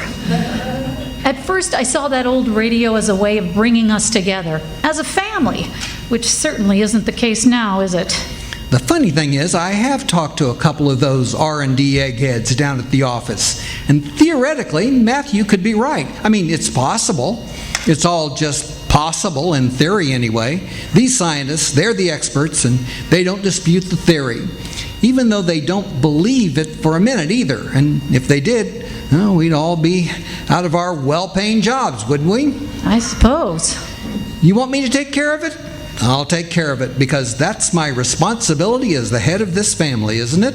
Listen to me, Robert. I read where it's important to the emotional growth of the child to arrive at solutions to their own problems. Believe me, I know what's best for our son. Let me handle this.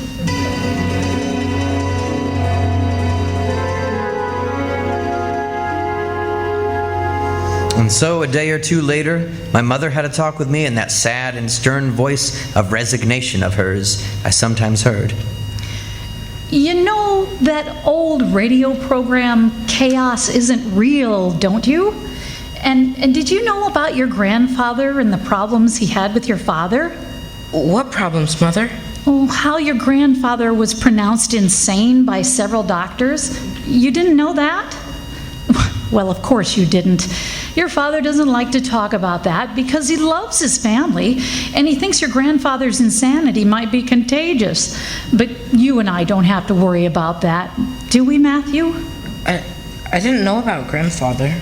We need to keep it to ourselves now and not bring it up ever again, especially in front of your father. It only upsets him. Your father loves you very much and wants to protect you, just as I love you and want to protect you. And neither of us want anything bad to ever happen to you or hurt our growing family. You remember that, don't you, Matthew? I love you, Mother, and Dad, too.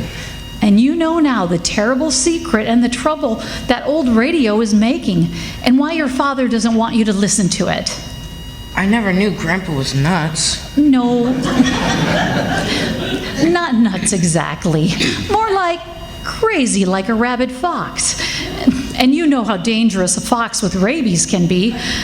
Why, they're even a danger to the things they touch, like old radios. I won't listen to that old radio again if it makes you and Dad worried I might go crazy. You do what you think is right, Matthew. Just remember, the most important job you'll ever have is looking out for your family's happiness. Conflicted? You bet I was conflicted, even though we didn't use such words like conflicted back then. All I knew is my mother knew best and I had to do right by my family. The next morning, Saturday, when no one was around, I pulled off the back panel from the radio, removed 3 tubes, and smashed them with my dad's ball-peen hammer. And just to make sure there would never be another broadcast from KAOS again, I wrenched off that blue-green crystal dial, and taking that hammer again, I shattered that dial into 100 pieces. There, I said, that should do it. There won't be any more KAOS in this house. The truth is, I always suspected, for all his genius, Grandpa was a little crazy. And so from that day on, no one in my family ever turned on that old radio again. Dad bought us all a brand new television about a week later, under the provision we send that old radio to the city dump. Mom picked out the color. And we all agreed this new purchase was best for the entire family.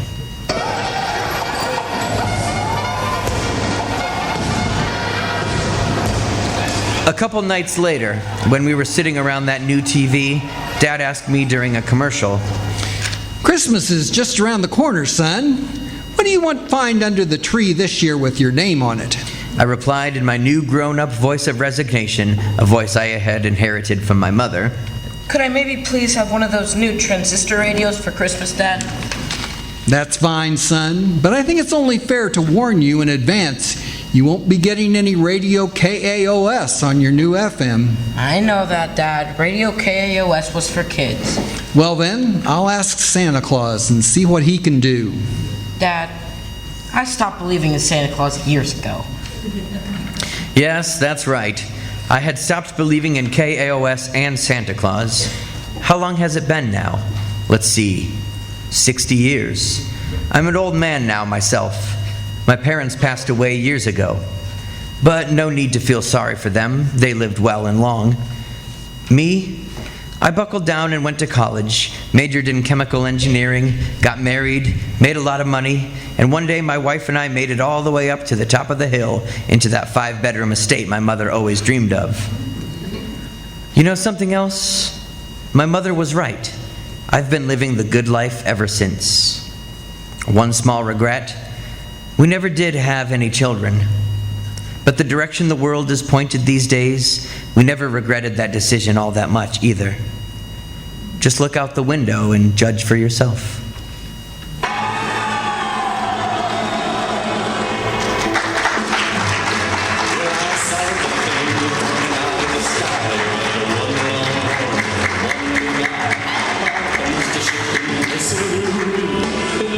The role of Matthew was played by Quentin Hart. Matthew's father, Bob, was played by Bill McKinney. Julie Loss was Matthew's mom, Nancy. Benji Cotter was the older Matthew. And Russ Gifford was the voice of Matthew's grandfather.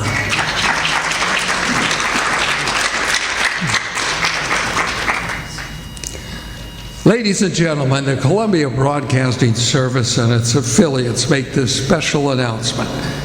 Today, our nation and the nations of the free world are faced with a tyrant that threatens our democracy.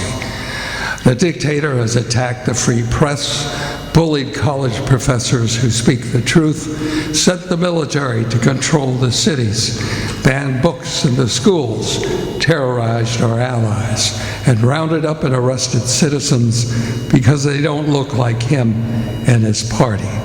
Ladies and gentlemen, I'm speaking about Adolf Hitler and his Nazi party. Many of our CBS listeners say to us, but what can I do? There is something you can do to stop this dictator. You could go to the nearest post office or your bank and purchase a $25 war bond. These victory bonds will help us and our allies fight and defend our democracy and our freedoms. Remember, we all can make a difference. Buy war bonds. Thank you.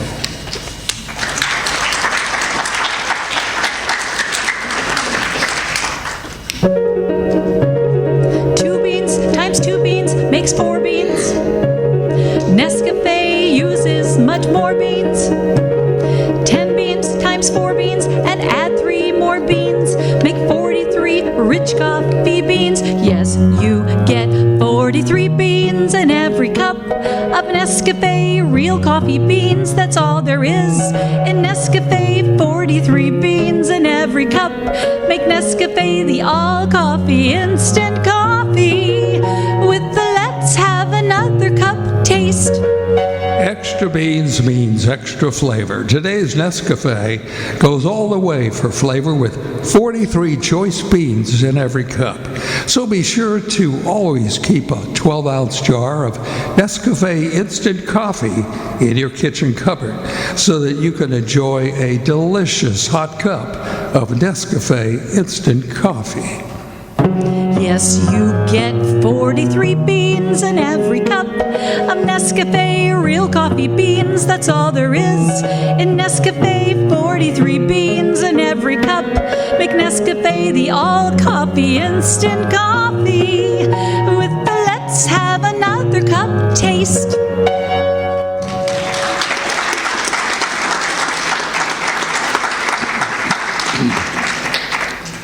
I would like to wrap up this final GPR performance by wishing each of you good memories. Remember, the best and happiest memories are the ones worth keeping. Julie?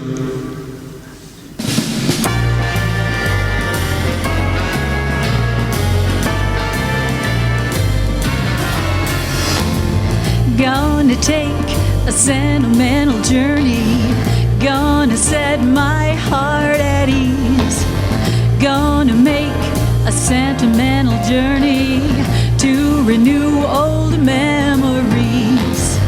Got my bag, I got my reservation, spend each dime I could afford. Like a child in wild anticipation, I long to hear that all aboard. 7, that's the time we leave at 7. I'll be waiting up for heaven, counting every mile of railroad track that takes me back.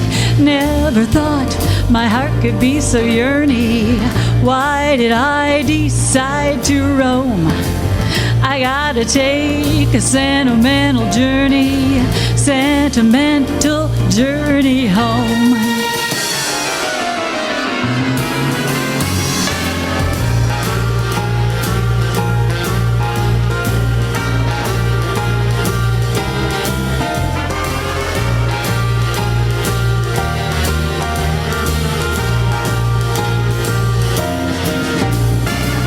Got my bag, I got my reservation, spend each dime I could afford.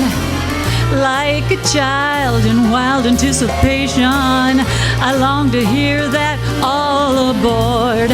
7, that's the time we leave at 7.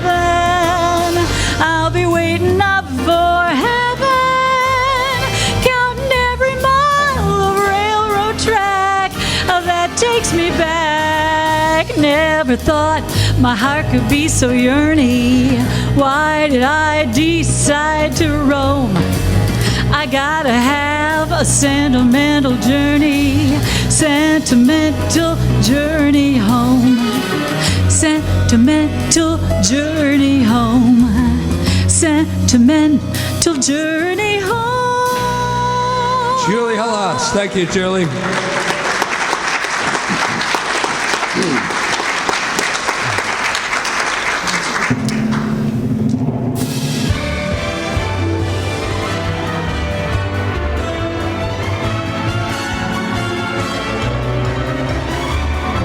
Ladies and gentlemen, we thank you for joining us for this final performance of Great Plains Radio Theater Project.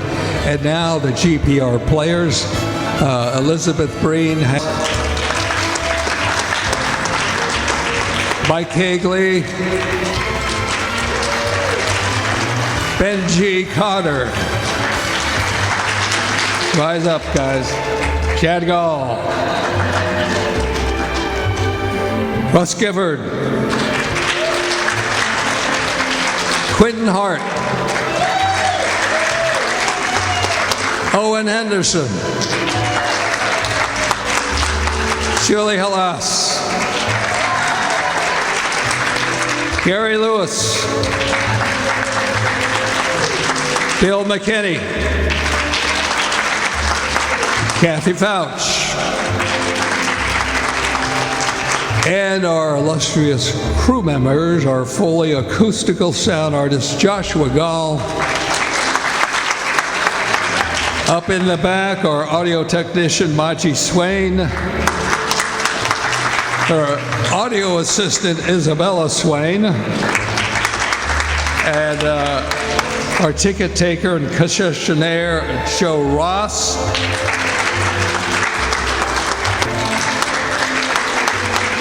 I'm your announcer for the Great Plains Radio Theater.